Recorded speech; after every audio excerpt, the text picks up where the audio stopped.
Like everywhere, there were so many sudden changes to our operations as we entered lockdown in March of 2020. Initially, the focus was on electronic access to both materials and support, but then it quickly became apparent that access to physical materials was needed as well. So two of the services that we developed to meet this need in Trinity were Click and Collect and Scan and Demand. So previous positives then, like Trinity's city centre location and vast collections, suddenly presented practical and logistical dilemmas, which completely upended our traditional workflows. And these challenges were met with enthusiasm and innovation, and changes were introduced at a pace rarely experienced in our large institution. So Click and Collect. This service went through many evolutions, and huge credit must go to all the library staff who coped with and contributed to the constant changes and improvements. Trinity's central location and its fame as a tourist destination have led to the campus being regarded as a public space, but all of a sudden access to the campus was restricted, like for essential workers and residents only, and even couriers and contractors were restricted. So we needed an accessible collection point for Click and Collect and fast. So then together with the Estates and Facilities team, Peter Dudley, our head of reader services, came up with the idea to use Goldsmith Hall as our collection point, which began in July 2020. So located on Pierce Street with an entrance outside the campus walls, Goldsmith was ideal in many ways. There were no residents at the time, there was on-site security and storage space, and it was easy to create a socially distanced layout. So having an off-site collection point solved the problem of access, but added logistics issues, such as the transportation of large amounts of material to a location which the library had little control over, and movement of materials between the various libraries and storage facilities was previously handled by regular courier companies, but this was temporarily impossible. So all of a sudden, one of the most valuable skills to have was the ability to drive the library van. Using a non-library space led to other unforeseen hiccups too. For example, having organised a room beautifully with all the collections ordered by a patron name, we arrived one morning to find the place full of mattresses and hoovers. Believe it or not, this picture was taken after we'd tidied up. So running our LMS from Goldsmith was another consideration. In theory, it should have been possible with a laptop and VPN, but Wi-Fi issues, as we're all familiar with, meant we weren't able to consistently use the LMS in Goldsmith. So to handle this, all requested material was checked out onto readers' accounts prior to transportation and collection. This worked well, however, it left little room for troubleshooting at the pickup location if any issues arose. So we needed staff at both the pickup location and in the library using WhatsApp groups and phone calls to resolve these issues. The students and staff were delighted to be able to access physical material again, and they really expressed this. Some people loved having their books retrieved for them, but others then missed the opportunity to browse. Occasionally, we had difficulties in explaining why the new pickup location was being used and why there were restrictions on what could be requested.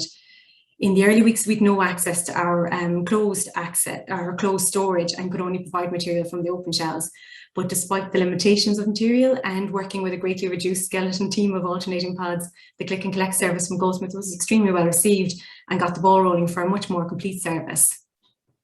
So as we moved through the summer and the restrictions relaxed, Click and Collect moved to the campus libraries in August, which definitely improved things from a workflow perspective. However, then we encountered new challenges.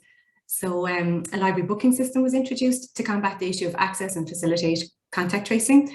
And we had teething problems where we ended up with rush hour queues, which was the opposite of what we were aiming for, but the system and staffing were tweaked to alleviate this.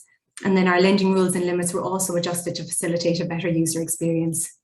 So as the number of requests grew, the retrieval of material became a cumbersome task because the size of Trinity's collection spread over many floors and several buildings meant that staff were covering huge ground on a very tight schedule. So I'm not going to lie, a lot of coffee and chocolate were consumed. As we moved through the new term, the number of requests rapidly rose from 100 or 200 per week to in excess of 1,000. Some libraries had to ask the shelvers for help to keep up with the demand. So Click and Collect evolved and adapted in line with the various restrictions. At times there was no public access to the open shelves, so all items had to be requested. When restrictions relaxed and we began our new term in September, Click and Collect it moved to closed access items only, sorry. But this had to be reversed again in January 2021 as the COVID situation worsened. So all these changes required huge work by the systems team to create the functionality in the catalogue and the LMS. And it also required constant updates to the library website and communication with off-site colleagues and those operating the live chat service. But really, the on-site teams required tremendous resilience to deal with the ever-shifting ground. From our staff and students' perspectives, although the services changed from when we began our click and collect service in July 2020, physical materials remained either requestable or accessible right through to where we are now. So Scan on Demand was initially introduced as a service primarily for staff and postgraduate students to support their research and studies.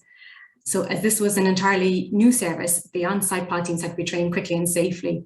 Online forms were created which generated the requests in the LMS, and then on-site reader services team members processed the request, communicating with the requester as necessary. They retrieved and ordered the material, scanned it and delivered the request as a OneDrive link. There was a lot of learning here. The obvious physical scanning and copyright adherence to be trained in. So the workflows were adjusted over time as staff devised ways to streamline the process and to improve GDPR compliance. There was also a need to manage expectations, especially as very often the people promoting the new service were working remotely and unaware of how complex some requests were in reality, and even the time to physically scan awkward or fragile items, some like with tight bindings or tricky margins. And here's what we looked like after a day of scanning. So communication between the offsite management and colleagues with the on-site teams was so important here, as we found that the stats of the requests fulfilled didn't really represent the actual staff time involved. So very often the unfulfilled or delayed requests required the most staff time to track down items or decipher what the requests were actually required. So when it became apparent that the academic year would be experienced online for the most part, Scan on Demand was offered to undergraduate students also. The volume of requests quickly rose from 20 or 30 a week to in excess of 100.